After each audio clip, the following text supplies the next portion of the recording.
Hi അസ്സലാമലൈക്കും welcome back. അപ്പോൾ ഇന്നത്തെ വീഡിയോ എന്ന് പറയുന്നത് ഒരു ഈജിപ്ഷ്യൻ ബ്രൗൺ റൈസിൻ്റെ റെസിപ്പിയാണ്.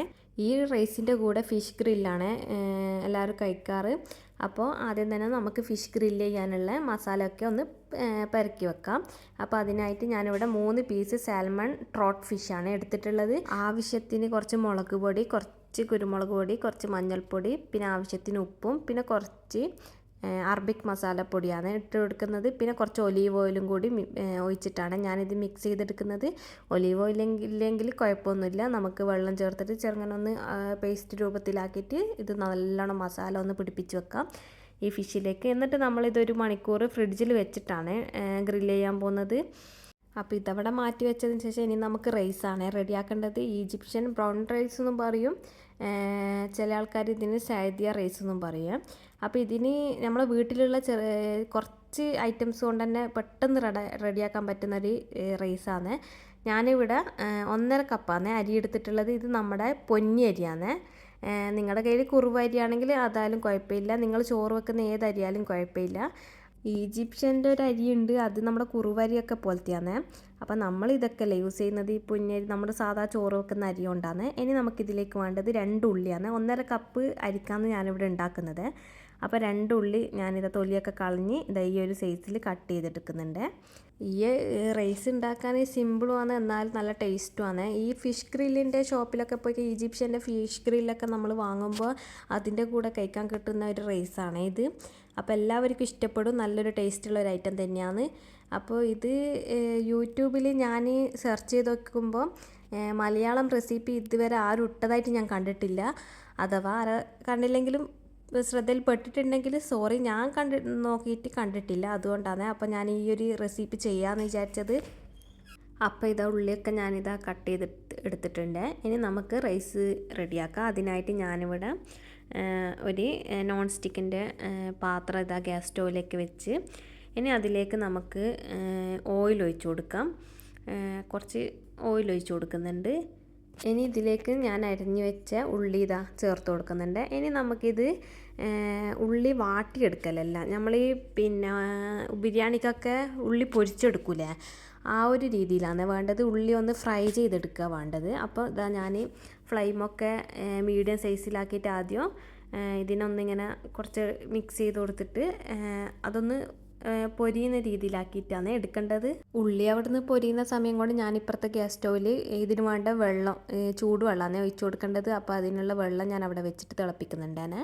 ഇതാ നമ്മുടെ ഉള്ളി ഇതാ ഈ ഒരു ഗോൾഡൻ കളറിൽ ആയിക്കൊണ്ടേ ഇരിക്കുന്നുണ്ട്.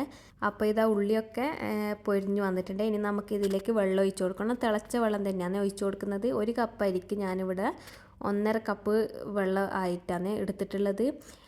അപ്പോൾ 1.5 കപ്പിന് 2.25 കപ്പാണ് വേണ്ടത്. പക്ഷെ ഞാനിവിടെ 2.25 കപ്പ് ഒഴിച്ചു കൊടുത്തിന്. ഇവിടുത്തെ അരിക്ക് കുറച്ചൊരു വേവിൻ്റെ പ്രശ്നമുണ്ട്. അപ്പോൾ നിങ്ങളുടെ അരിൻ്റെ ആ ഒരു വേവ് പോലെ ഇരിക്കും. സാധാരണ 1 ഗ്ലാസ് അരിക്ക് 1.5 ഗ്ലാസ് അതേ കപ്പ് വെള്ളം എന്നുള്ള കണക്കിലാണ് ഞാനെല്ലാം എടുക്കൽ. പക്ഷേ ഇതൊരു അരിൻ്റെ ഒരു പ്രശ്നമുള്ളത് കൊണ്ടാണ്. അപ്പോൾ നല്ല തിളച്ച വെള്ളം തന്നെയാണ് ഞാനിതിലേക്ക് ഒഴിച്ചു കൊടുത്തിട്ടുള്ളത്. ഇനി നമുക്കിതിലേക്ക് വേണ്ടത് ഒരു മാഗി ക്യൂബാണ് ഞാൻ ഇട്ട് കൊടുക്കുന്നത്. മാഗി ക്യൂബ് ഇട്ട് കൊടുത്തതിന് ശേഷം ഇനി നമുക്കിതിൽ കുറച്ച് പൊടികൾ ചേർത്ത് കൊടുക്കാനുണ്ട്. ഇതിനി ആവശ്യത്തിന് കുറച്ച് നമ്മൾ മാഗി ക്യൂബ് ഇട്ട് കൊടുത്തത് കൊണ്ട് ഉപ്പ് നോക്കിയിട്ട് ചേർത്ത് കൊടുക്കുക. ഞാൻ ആവശ്യത്തിന് ഉപ്പ് ചേർത്തിട്ടുണ്ട്. ഇനി നമുക്ക് പോരാന്നുണ്ടെങ്കിൽ നമുക്ക് കുറച്ച് കഴിഞ്ഞിട്ട് ചേർത്ത് കൊടുക്കാമല്ലോ. അപ്പോൾ ഇനി 1 സ്പൂണ് മല്ലിപ്പൊടിയാണ് ഞാൻ ചേർത്ത് കൊടുത്തിട്ടുള്ളത്. പിന്നെ കുറച്ച് മഞ്ഞൾപ്പൊടി ചേർത്ത് കൊടുക്കുന്നുണ്ട്. പിന്നെ ക്യുമിൻ സീഡ് പൊടിച്ചതാണ്, അതായത് ചെറിയ ജീരകം പൊടിച്ചിട്ടുള്ളത് കുറച്ച് ചേർത്ത് കൊടുക്കുന്നുണ്ട്. ഇനി നമുക്കിതൊന്ന് നന്നായിട്ടൊന്ന് മിക്സ് ചെയ്യാം. ഇതൊന്ന് തിളച്ചിട്ട് നന്നായിട്ടൊന്ന് തിളക്കട്ടെ, എന്നിട്ട് നമുക്ക് അരി ഇട്ട് കൊടുക്കാം. അപ്പോൾ വെള്ളമൊക്കെ ഇതാ തിളച്ച് വന്നിട്ടുണ്ട്. ഇനി നമുക്കിതിലേക്ക് കഴുകി വെച്ച അരി ചേർത്ത് കൊടുക്കാം. അപ്പോൾ അരി ചേർത്ത് കൊടുത്ത പാട് നമ്മൾ ഹൈ ഫ്ലെയിമിൽ തന്നെയല്ലേ ഉണ്ടാവാൻ. അപ്പോൾ ഒരു 2 മിനിറ്റ് ഒരു മിനിറ്റ് ഹൈ ഫ്ലെയിമിലിട്ടതിന് ശേഷം പിന്നെ നമുക്കിത് മീഡിയം ഫ്ലെയിമിലാക്കി വെക്കണം. എന്നിട്ട് അടച്ച് വെച്ചിട്ട് നന്നായിട്ട് വേവിക്കാം. അടച്ച് വെച്ച് പിന്നെ ഒരു 5 മിനിറ്റ് കഴിഞ്ഞപ്പോൾ ഞാൻ വീണ്ടും ഒന്ന് തുറന്ന് നോക്കിയിട്ട് ഒന്ന് ഇളക്കിയിട്ട് നന്നായിട്ടൊന്ന് മിക്സ് ചെയ്ത് കൊടുക്കുന്നുണ്ട്. ഈ റൈസ് എന്ന് പറയുന്നത് നമ്മൾ നല്ലോണം വെന്ത് ഉടയേണ്ട ആവശ്യമില്ല. അതായത് അധികം വേവിക്കാൻ പാടില്ല. കുറച്ചൊന്ന് വെന്ത് കഴിഞ്ഞ് കഴിഞ്ഞാൽ തന്നെ ലോ ഫ്ലെയിമിലിട്ടിട്ട് പിന്നെ അങ്ങനെ അങ്ങ് വേവണം. അപ്പോൾ ഞാൻ ഈ സമയത്ത് കുറച്ച് ഗരം മസാലപ്പൊടിയും കൂടി ചേർത്ത് കൊടുത്തിട്ട് നന്നായിട്ടൊന്ന് മിക്സ് ചെയ്തെടുക്കുന്നുണ്ട്. എന്നിട്ട് വീണ്ടും ഒന്ന് മിക്സ് ചെയ്തിട്ട് ഞാൻ അടച്ച് വെച്ചിട്ട് ലോ ഫ്ലെയിമിൽ വെച്ചിട്ടാണ് വേവിക്കുന്നത്. ഈ ഒരു സമയത്ത് വെള്ളമെല്ലാം ഒന്ന് വറ്റിക്കഴിഞ്ഞാൽ ലോ ഫ്ലെയിമിലിട്ടിട്ട് അത് അവിടെ നിന്ന് ആയിക്കോളൂ, അടിക്കൊന്നും പിടിക്കില്ല. ചെറിയ ഫ്ലെയിമിലിട്ടിട്ട് അതവിടെ നിന്ന് വീണ്ടും ഒന്ന് അടച്ച് വെച്ചിട്ട് നമുക്ക് ഇനി ബാക്കിയുള്ള പരിപാടി നോക്കാം. ഇനി നമുക്ക് ഫിഷ് മസാല വരക്കി വെച്ചിട്ടില്ലേ അതൊന്ന് ഗ്രില്ല് ചെയ്തെടുക്കുക. അപ്പോൾ എയർ ഫ്രയറിൽ ചെയ്യാത്തവരാണെങ്കിൽ ഫ്രൈ പാനിൽ നമുക്ക് ചെയ്തെടുക്കാം. കുറച്ച് ഓയിൽ മാത്രം ആക്കി കൊടുത്തിട്ട് ഒന്ന് തിരിച്ചു മറിച്ചിട്ട് അധികം മൊരിച്ചെടുക്കാണ്ട് ചെയ്തെടുക്കുക. അപ്പോൾ ഈ ഒരു ഫിഷ് തന്നെ വേണമെന്നില്ല കേട്ടോ. നിങ്ങളുടെ കയ്യിൽ ഏത് ഫിഷായാലും പ്രശ്നമില്ല. ഫിഷെല്ലാം നല്ല ടേസ്റ്റ് തന്നെയല്ലേ. ഗ്രില്ല് ചെയ്യാൻ പറ്റിയ ഏത് ഫിഷായാലും കുഴപ്പമില്ല. കുറച്ച് ഇറച്ചിയുള്ള പോലത്തെ ഫിഷ് ആണെന്നേ ഉള്ളൂ.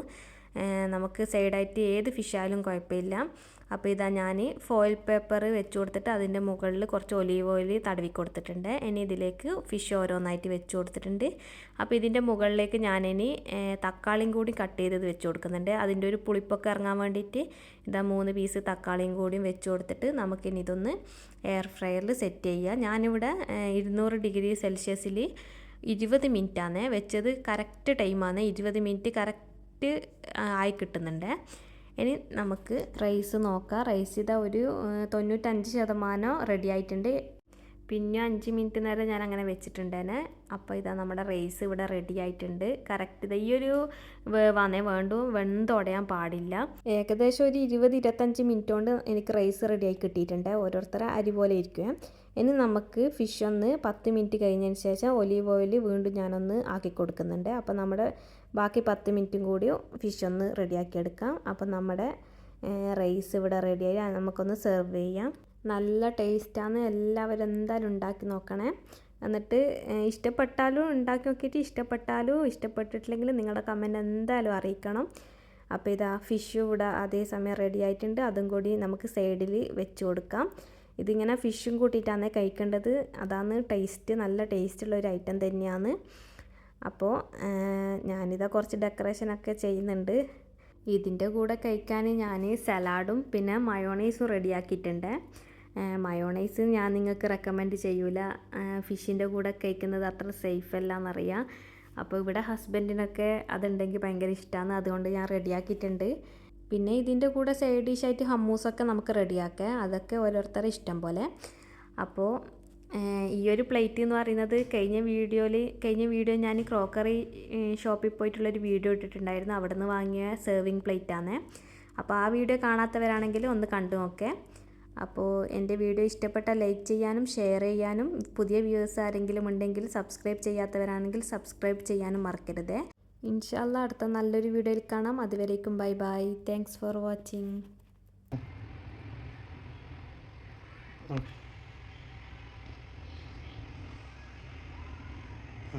ചോറ് കൂട്ടിട്ടടിക്കണം.